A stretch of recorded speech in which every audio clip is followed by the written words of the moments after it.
Well, the Panthers hope they have found their quarterback of the future via trade, not the NFL draft. They've traded for Sam Darnold. This was after Ryan Wilson came out with a mock draft this week and had him taking a quarterback, Trey Lance, at number 8 overall. And because the Jets are likely going to take a quarterback number 2 overall, it's been Zach Wilson in that position for Ryan Wilson for, I would say, at least a month now. He does a new mock each and every week. Trevor Lawrence was number 1 forever. And Zach Wilson moved up into that 2 position, and he's been there a long time now. Mac Jones, second straight week at number 3 after the 49ers traded up to number 3. Also should be noted that the Carolina Panthers have the number 8 overall pick. Let's bring in Ryan Wilson here for the very latest as to how this changes things around. Of course, you're going to have to go in and change that mock because it doesn't look like they're going to draft a quarterback at number 8, they being the Carolina Panthers. Kind of solidifies what the Jets are doing at number 2, but is it a sure thing it's going to be Zach Wilson? It sure feels like it, Chris. You mentioned Trevor Lawrence slam dunk at number 1, and I feel like we're at 75%, 80% range for Zach Wilson going second overall to the Jets. Clearly, they felt comfortable about whichever quarterback they end up taking enough to move on from Sam Darnold, which felt like it was going to happen for some time now. We heard JJ in the previous segment talk about the great pro day that Zach Wilson had, just sort of dotting the I's and crossing the T's there. But that came on a fantastic 2020 campaign. 2019, it was okay. Part of the reason Zach Wilson wasn't a standout, quote unquote, is that he was troubled by injuries, but he came back in 2020 and played lights out in a pandemic season and was good each and every game. He was good each and every series, made all the NFL throws, moves well in the pocket, more athletic than he looks. He can run. We see that here. And NFL teams loved what they saw in him. He went in much the same way Joe Burrow went from day 3 guy to start the season, his final year in college, to being a top 1 or 2 pick.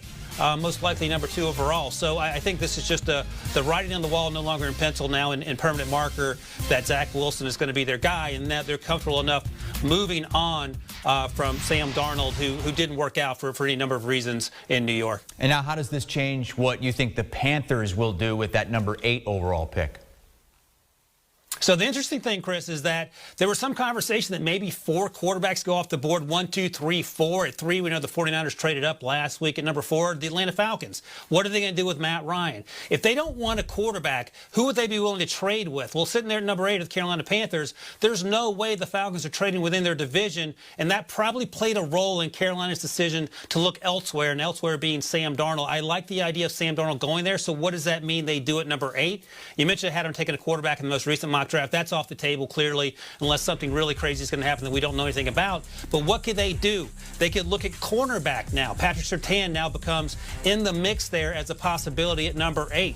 Kyle Pitts, the tight end out of Florida, should he happen to slip a little bit and get outside the top 5 or 6, and he's there at 8, I would imagine the Panthers would be ecstatic to give Sam Darnold a weapon there. Offensive tackle also makes some sense. You would think with these run on quarterbacks that are going to happen in the first 3 picks, maybe a team trades up to make it a 4th quarterback, that these offensive tackles, Penei Sewell and Rashawn Slater, will slip to the Carolina Panthers. So they're in pretty good shape. If they're comfortable with Sam Darnold, and clearly they are, they traded for him, they can go in other directions to bolster this team. They have some playmakers on the outside with DJ Moore and Robbie Anderson to help out Sam Darnold. But again, get him someone like Kyle Pitts, offensive line help, cornerback help. You could even think about a wide receiver. I don't know if you would take Jamar Chase or Devonta Smith or Jalen Waddle this high, given some other needs, but it would give Sam Darnold one more playmaker to go on that offense. Still crazy. It seems like Sam Darnold's been around for a long time, and we've already made the judgment that he's a bust, a failure. He's still younger than Joe Burrow is at this point, and we'll see what he can do with